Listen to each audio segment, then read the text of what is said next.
हमारी संस्कृति, हमारे संस्कार सदा रहें हमारे साथ। सब्सक्राइब करें तिलक। हर हर महादेव। दोस्तों, भारत देश के समृद्ध राज्य गुजरात की राजधानी गांधीनगर एक सुंदर सा शहर है जो अहमदाबाद के पूर्वोत्तर में प्रसिद्ध साबरमती नदी के किनारे बसा हुआ है। चंडीगढ़ के बाद गांधीनगर को ही भारत का सबसे सुनियोजित शहर माना जाता है। इसे हरित नगर या ग्रीन सिटी भी कहा जाता है।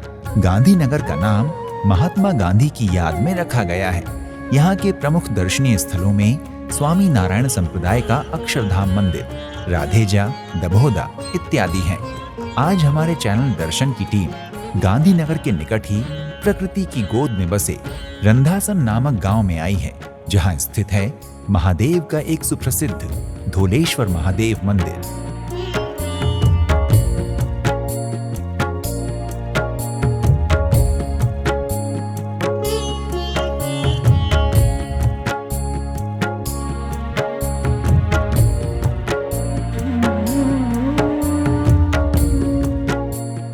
जैसा कि नाम से ही विदित है, धोलेश्वर महादेव मंदिर भगवान महादेव को समर्पित है। मान्यता है कि धोलेश्वर महादेव मंदिर का ये तीर्थ महाभारत काल से भी हजारों वर्ष प्राचीन है। भगवान धौलेश्वर ये गुजरात के प्राचीनतम तीर्थों में से एक है। महर्षि वेदव्यास द्वारा रचित पद्म पुराण, स्कंद पुराण और महाभारत तीन ग्रंथों में भगवान धौलेश्वर का महिमा का वर्णन हुआ है। और महिमा का जो वर्णन जो हुआ है वो भगवान शिव और पार्वती के संवाद के स्वरूप में हुआ है। देवराज इंद्र से लेकर पांडवों तक की अनेक कथाएं इस मंदिर से जुड़ी हुई हैं। महर्षि वेदव्यास द्वारा रचित 3 ग्रंथों पद्म पुराण, स्कंद पुराण तथा महाभारत में भी भगवान धोलेश्वर महादेव की महिमा का वर्णन शिव पार्वती के संवाद स्वरूप में हुआ है। शिव पुराण में भी इस मंदिर का उल्लेख मिलता है। इस पवित्र स्थान को गुजरात का काशी कहा जाता है और मान्यता है कि धोलेश्वर महादेव के दर्शन करने वाले भक्त को काशी के दर्शन करने के समान ही पुण्य अर्जित होता है। यहाँ तक कि देवराज इंद्र ने भी ब्रह्म हत्या के पाप को धोने के लिए इसी स्थान पर साबरमती नदी में स्नान किया था।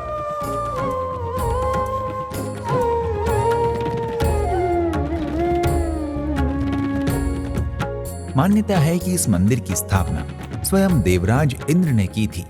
कहा जाता है कि देवराज इंद्र ने साबरमती नदी में स्नान करके अपने पापों का नाश किया था और यहाँ शिवलिंग की स्थापना की थी।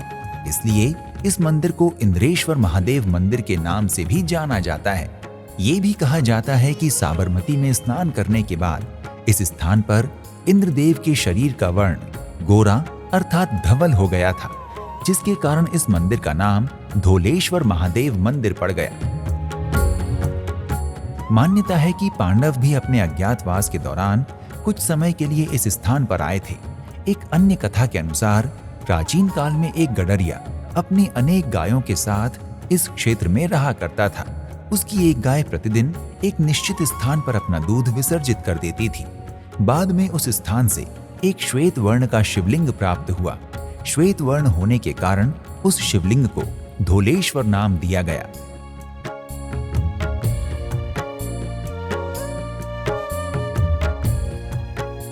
धोलेश्वर महादेव मंदिर एक छोटी टेकरी के ऊपर बना हुआ है, इसलिए मंदिर तक पहुंचने के लिए कुछ सीढ़ियां चढ़नी पड़ती हैं। मंदिर के आसपास गुजराती व्यंजनों की अनेक दुकानें भी दिखाई देती हैं। मंदिर परिसर एक विशाल तथा भव्य प्रवेश द्वार से आरंभ होता है।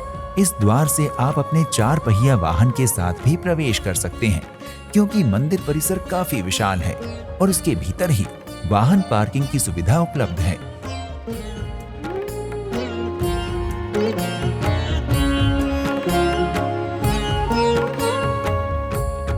इसके अलावा परिसर में एक बगीचा भी है। परिसर में बैठने की तथा शीतल जल की भी उचित व्यवस्था की गई है। परिसर के मध्य में एक विशाल भवन दिखाई देता है, जिसके भीतर अनेक हॉल तथा संत निवास के लिए कमरे बने हुए हैं।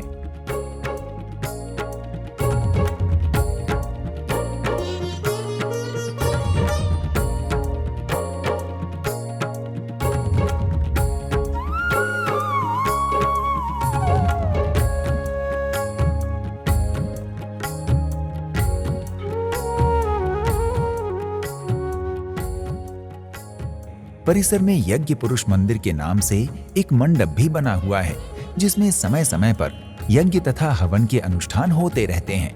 मंदिर परिसर से साबरमती नदी के भी दर्शन होते हैं।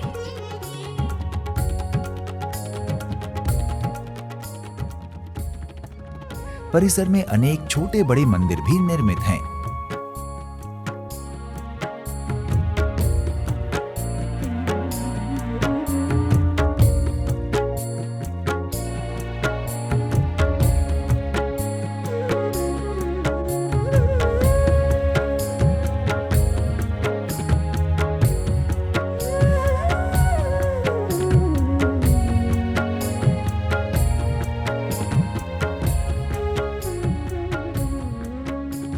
धोलेश्वर महादेव मंदिर के परिसर में एक गौशाला भी संचालित की जाती है।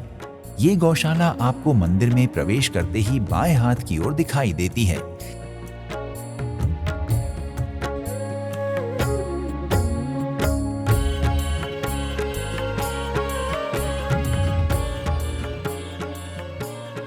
इसके अलावा यहाँ एक स्थान पर पक्षियों के लिए दाने भी डाले जाते हैं। परिसर में कुछ संत महात्माओं की समाधियां भी देखी जा सकती हैं। इसके अलावा परिसर में एक पीपल का पेड़ भी है, जिसकी श्रद्धालु परिक्रमा करते हैं। परिसर में स्थित भवन के खुले प्रांगण के मध्य पाषाण निर्मित धोलेश्वर महादेव मंदिर का मुख्य भवन सुंदर नागर शैली में बना हुआ है।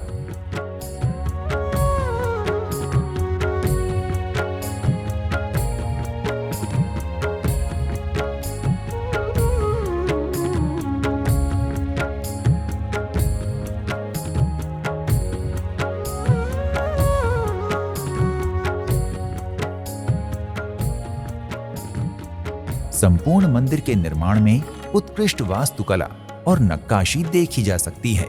मंदिर के मुख्य भवन तक पहुंचने के लिए संगमरमर की कुछ सीढ़ियां निर्मित हैं। इन सीढ़ियों के आरंभ में ही दोनों ओर काले पत्थर के दो विशाल तथा सुंदर नंदी जी स्थापित किए गए हैं।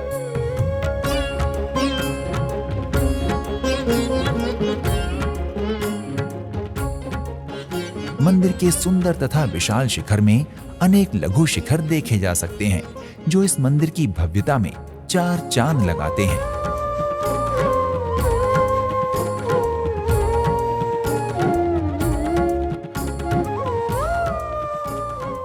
मंदिर की बाहरी दीवारों पर भी पत्थर की कलात्मक तथा सुंदर नक्काशियों द्वारा यक्षों तथा गंधर्वों की मूर्तियां उकेरी गई हैं। धोलेश्वर महादेव मंदिर में फोटोग्राफी तथा वीडियोग्राफी की अनुमति नहीं है।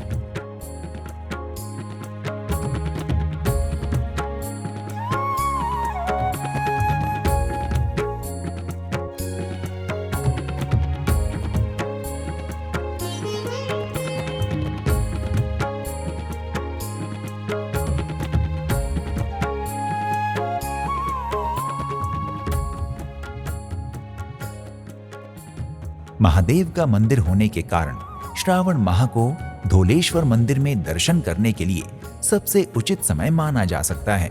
अन्य शिव मंदिरों की तरह ही धोलेश्वर महादेव मंदिर में भी श्रावण के महीने में भक्तों की अपार भीड़ देखी जा सकती है।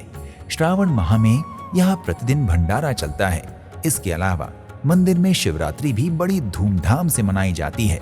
महाशिवरात्रि और श्रावण मास के अंतिम सोमवार को यहाँ विशाल मेला आयोजित किया जाता है। मंदिर सुबह 7 बजे से लेकर 11 बजे तक तथा शाम को 5 बजे से लेकर 9 बजे तक खुला रहता है। मंदिर में प्रतिदिन आरती प्रातः ब्रह्म मुहूर्त में अर्थात लगभग 4:30 बजे की जाती है और शाम की आरती संध्या काल में अर्थात दिन और रात की संधि के समय में की जाती है।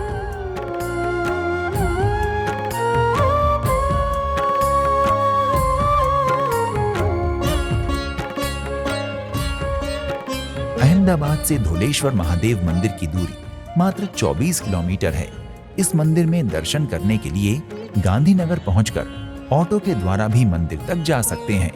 अहमदाबाद से मेट्रो ट्रेन के द्वारा भी धोलेश्वर मंदिर पहुंचा जा सकता है। धोलेश्वर मेट्रो स्टेशन से मंदिर की दूरी मात्र 2 मिनट की पैदल यात्रा से पूरी की जा सकती है। यदि आप वायु मार्ग से यहाँ पहुंचना चाहते हैं तो अहमदाबाद का सरदार वल्लभ भाई पटेल हवाई अड्डा गांधीनगर के सबसे निकट है, जो मुंबई कोलकाता, दिल्ली, चेन्नई, लखनऊ और पुणे इत्यादि शहरों से भली भांति जुड़ा हुआ है। इसके अलावा आप रेल यात्रा करके भी गांधीनगर पहुंच सकते हैं। गांधीनगर का निकटतम रेलवे स्टेशन अहमदाबाद है। यदि आप सड़क मार्ग से यहां आना चाहते हैं तो आपको बता दें कि गांधीनगर तक जाने वाली सभी सड़कें तथा राजमार्ग विश्व स्तरीय हैं। इसलिए आप यहां बड़े आराम के साथ बस अथवा निजी वाहन के द्वारा सड़क मार्ग से भी गांधीनगर के धौलेश्वर महादेव मंदिर आ सकते हैं। तो दोस्तों, ये था हमारा आज का वीडियो, जिसमें हमने आपको गांधीनगर गुजरात के प्रसिद्ध धौलेश्वर धाम की यात्रा करवाई। मंदिरों से संबंधित हमारे अन्य पुराने तथा आगामी वीडियो देखने के लिए कृपया हमारे चैनल दर्शन को सब्सक्राइब कर लें।